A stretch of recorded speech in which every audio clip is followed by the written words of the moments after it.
Hi everyone, back with me again in this. On today's tutorial, I'm gonna show you how you can add sound to CapCut PC. So here I've already opened my project on the CapCut PC, and let's say that I want to add a new sound.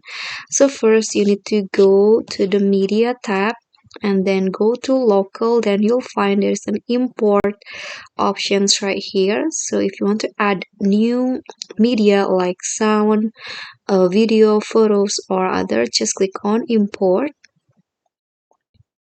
and then select the file from your library. Okay, let's say I want to add this one. Just click on a file and click on open.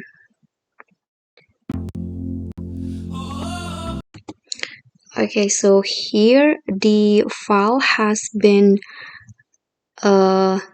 added to my CapCut PC, and to add it to track you can just click on the plus icon and it will be automatically added to your track in the CapCut PC.